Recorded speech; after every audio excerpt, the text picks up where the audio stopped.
জানা যাচ্ছে অভিষেক বন্দ্যোপাধ্যায় দলের 18,000 কর্মীর সঙ্গে ভার্চুয়াল বৈঠক করে নির্দেশ দিয়ে দিয়েছেন।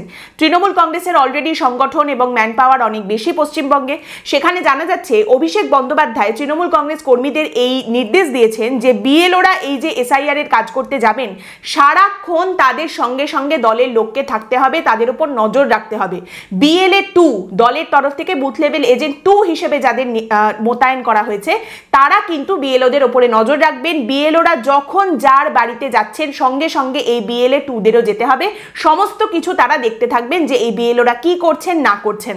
তারই সঙ্গে জানা যাচ্ছে অভিষেক বন্দ্যোপাধ্যায় এই নির্দেশও দিয়েছেন কর্মীদের যে যদি কোনো বিএলও সহযোগিতা না করে, সঠিকভাবে কাজ না করে, তাহলে তার নামটা তৃণমূল কংগ্রেসের ঊর্ধ্বতন নেতৃত্বের কাছে জানাতে হবে এবং সেই নাম জানানো হলে রাজ্য স্তরের তরফ থেকে রাজ্য স্তরের নেতারা যারা রয়েছেন তারা তখন বিষয়টা দেখাশোনা করবেন। তারই সঙ্গে 100% ফর্ম যাতে ফিল আপ হয় সেটা নিশ্চিত করতে হবে এই বিএলএ 2দের, সেই নির্দেশও অভিষেক বন্দ্যোপাধ্যায় দিয়েছেন এবং তিনি বলেছেন এই একটা মাস সব কিছু ভুলে শুধু বিএলওদের ওপরে নজর রাখতে হবে, এসআইআর প্রক্রিয়া সঠিকভাবে হচ্ছে কিনা সেটা দেখতে হবে, বিএলওদের সঙ্গে সঙ্গে প্রতিটা জায়গায় যেতে হবে, প্রত্যেকটা বাড়ি বাড়ি যেতে হবে, তারা কি করছেন, কাকে দিয়ে ফর্ম ফিল আপ করাচ্ছেন, কোনো গন্ডগোল হচ্ছে কিনা, একজনেরও নাম বাদ যাচ্ছে কিনা, এই সমস্ত কিছুর ওপরে তাদের নজর রাখতে হবে। তারই সঙ্গে অভিষেক বন্দ্যোপাধ্যায় নির্দেশ দিয়েছেন প্রত্যেকটা বিধানসভায় একটা করে ওয়ার রুম বা একটা করে যুদ্ধ ঘর খোলা হবে যারা এই কাজগুলোর ওপরে তদারকি করবেন। এবার সেই ওয়ার রুমের গঠন কিরকম হবে, সেখানে কারা থাকবেন সেটাও অভিষেক বন্দ্যোপাধ্যায় বলে দিয়েছেন।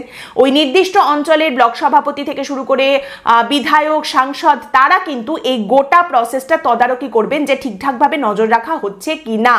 তারই সঙ্গে বলা হয়েছে তৃণমূলের তরফ থেকে যে ওয়ার রুমের ভেতরে 15 জন ওয়ার রুমের দায়িত্বে থাকবেন, যার মধ্যে 10 জন ওই বিএলএ 2 যারা বিএলওদের উপরে নজর রাখছে তাদের সঙ্গে যোগাযোগ রাখবেন, বাকি 5 জন ডেটা এন্ট্রির কাজ করবেন।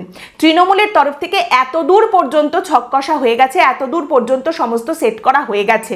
সেখানে দাঁড়িয়ে বিজেপি যদি মাঠে থাকতে না পারে, একেবারে যেখানে বিএলওরা যাচ্ছে বা তৃণমূলের বিএলএ 2 যেখানে যেখানে যাচ্ছে, যেভাবে বিএলওদের উপরে নজর রাখছে সেইভাবে বিজেপির যারা বিএলএ বা বুথ লেভেল এজেন্ট তারা যদি মাঠে থাকতে না পারেন, সেক্ষেত্রে শুধুমাত্র শাসানি দিয়ে জেলে ভরে দেওয়া হবে এই ভয় দেখিয়ে কতদূর কি কাজ হাসিল করতে পারবে প্রধান বিরোধী দল, সেই নিয়ে কিন্তু একটা সন্দেহের জায়গা থেকেই যাচ্ছে।